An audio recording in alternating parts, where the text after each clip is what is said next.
After this discovery that all the positive charges containing all the mass of the atom are located at center of the atom, Rutherford made his model of an atom.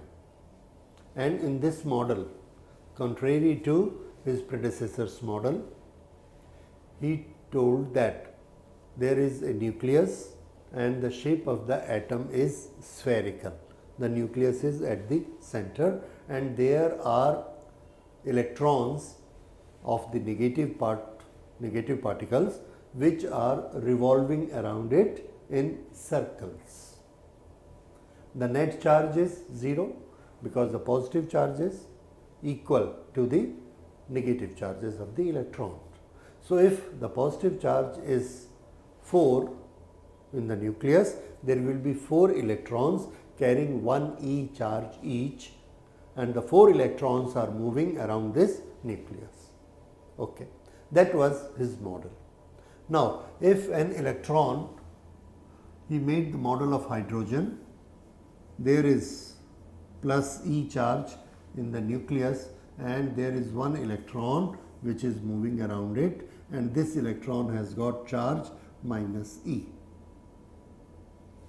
Okay. What is the energy of this system or energy of this electron?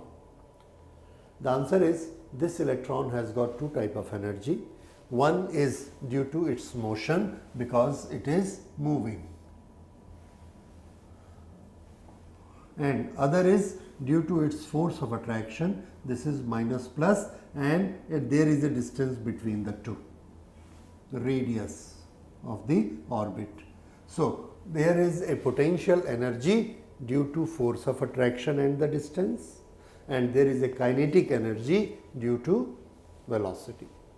Let us calculate kinetic energy, potential energy and the total energy. Here,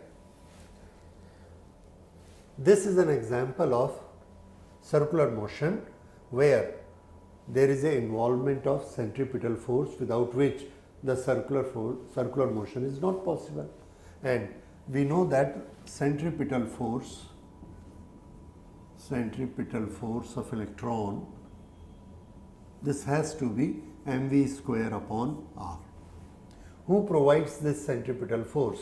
Answer, this electrostatic attraction by this is providing the centripetal force in this direction. What happens? The electron wants to go in this direction, but this centripetal force pull it back and this position comes here. Again it wants to go in this direction, but it pull it back, it comes here. In this way it keeps on moving. Yes. So, in this way this electrostatic force acts as centripetal force. So, okay, centripetal force of electron is mv square upon r. This is equal to electrostatic force between minus E and plus E of the nucleus. This is 1 upon 4 pi epsilon naught q1 q2 upon r square, that is E into E upon r square. This is the force which acts as centripetal force. With this we can convert it as, okay, let us take it on this side, and this will be,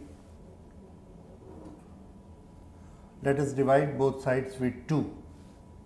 So, this will be mv square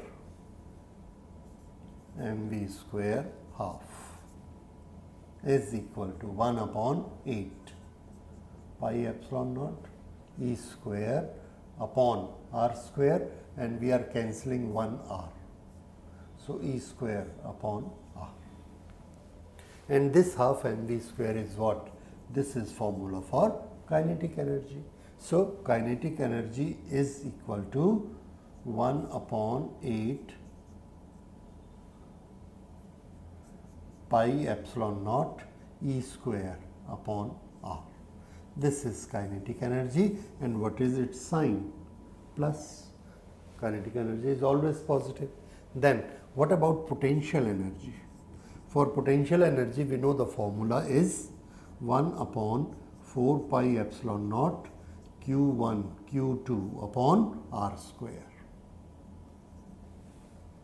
So if we put these values, then 1 upon 4 pi epsilon naught Q1 is minus E, Q2 is plus E upon R square. Sorry, potential energy, no square, only R. Square is in the formula of force, Q1 Q2 upon R square. This is potential energy. So potential energy, we have the formula Q1 Q2 upon R, Q1 Q2 upon R. So this is equal to again 1 upon 4 pi epsilon naught, and this is E square upon R, and here the sign is plus into minus, minus. This is the potential energy. If this is the potential energy, this is kinetic energy, then what is the total energy of the electron?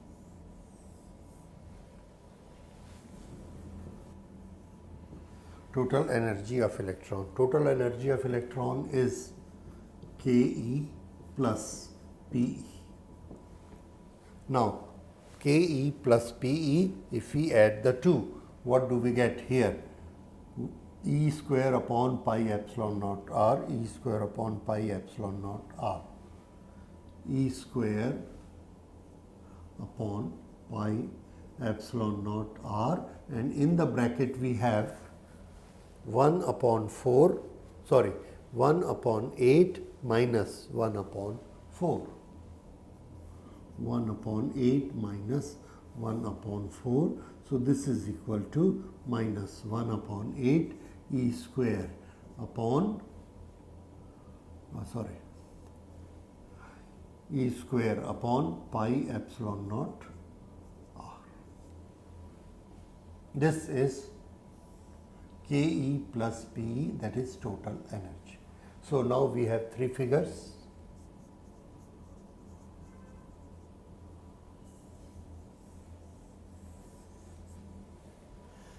According to Rutherford's model, in hydrogen, there is a positive charge nucleus. There is an electron which is moving all around it with certain radius r, and it has potential energy this much, kinetic energy this much, and total energy this much.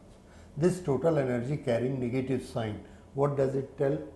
It tells us that because the energy is negative, there is a force of attraction and it will always remain in the orbit. If we want to release it, we must give it so much energy, positive, so that the total energy will become zero, then it is free to go anywhere. So these are the energy equations for electrons, and with the help of this we proceed further for different energy levels and for different molecules, for different atoms. Okay. So we will study that in the next lectures. Thank you.